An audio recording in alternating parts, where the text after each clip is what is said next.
What's up mga darling ko? Today mga darling ko, magluluto tayo ng chicken with kamun Arabic pod. Ayan, turuan ko kayo mga darling ko magluto ng chicken with kamun Arabic pod. Alright, ayan, meron na tayong hiniwa-hiwa na carrots.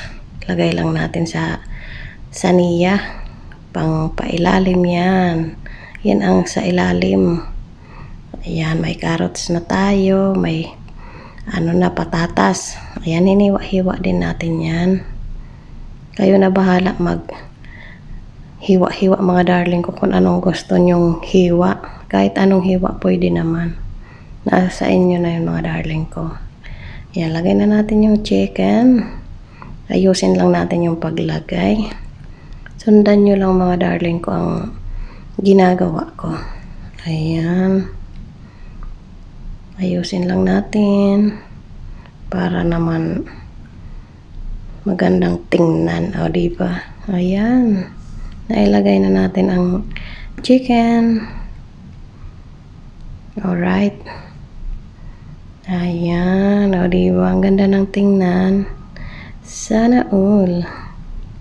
Alright. Ayan. Gagawa na tayo ng sauce mga darling ko. Mayroon tayong black pepper and kamun. Kamun dito sa Saudi Arabia. Kung nasa Middle East kayo, alam nyo na yan. Kamun. Yan ang pangpasarap. Kamun and black pepper. Yan. At mayroon tayong olive oil. Ayan, olive oil mga darling ko. Ayan, bahala na kayo kung depende sa gusto nyong ilagay. Yung tamang-tama lang. Depende sa lulutuin nyo kung marami yung lulutuin o konti. Ayan. May lemon tayo mga darling ko. 2 lemon yan mga darling kong ginawa kong juice. Lemon. Ayan. Garlic. Tig-brush ko yung garlic mga darling ko. Ayan. Tig-brush yung garlic. Para nanunuot yung sarap talaga niya sa chicken. Ayan. Sundan nyo lang mga darling ang ginagawa ko. Ayan. Meron tayong asin, salt. Ayan. Bahala na kayo maglagay kung depende sa lulutuin nyo kung marami. Kayo na ang magtansya. Ayan. I-mix-mix lang natin mga darling. For the go. Ayan, lagyan natin ng tubig para dumaming kaunti yung kahit papaano magrami-rami yung sauce natin. Konti lang. Ayan. Kasi yung yung chicken pag naluto na medyo nagtutubig-tubig din siya. Kaya wag natin masyadong ramihan yung sauce. Ayan, lagay na natin sa ibaba mga darling ko. Ayan.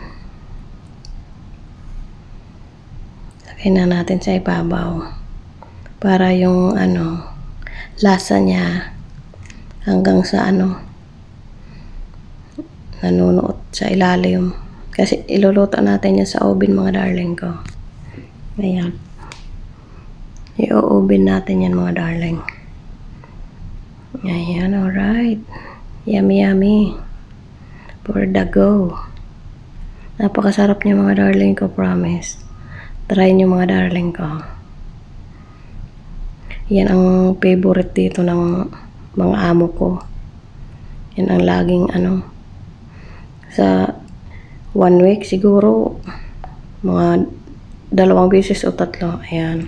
Binuhos na ni darling ang lahat. Pero hindi pa rin naging sapat. Aroy. Jack lang. Charot. May hugot na naman ang darling nyo ha. Ayan, nilagay ko na yung sibuyas mga darling ko.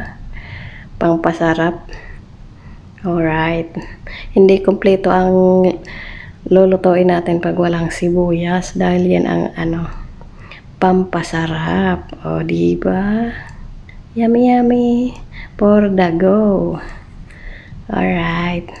Ikalat lang natin mga darling ko ang sibuyas or onion. Ayan. Meron tayong paprika. Ayan, meron tayo niyan. Ayan, lagyan lang natin ng konti-konti. Alright.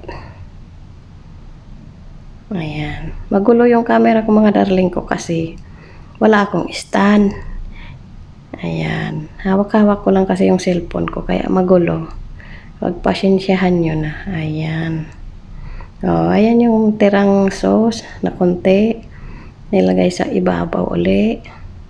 Pakalagay ng sibuyas para lalong masarap, yummy, yummy. Alright. Diba? Ang sarap na yan.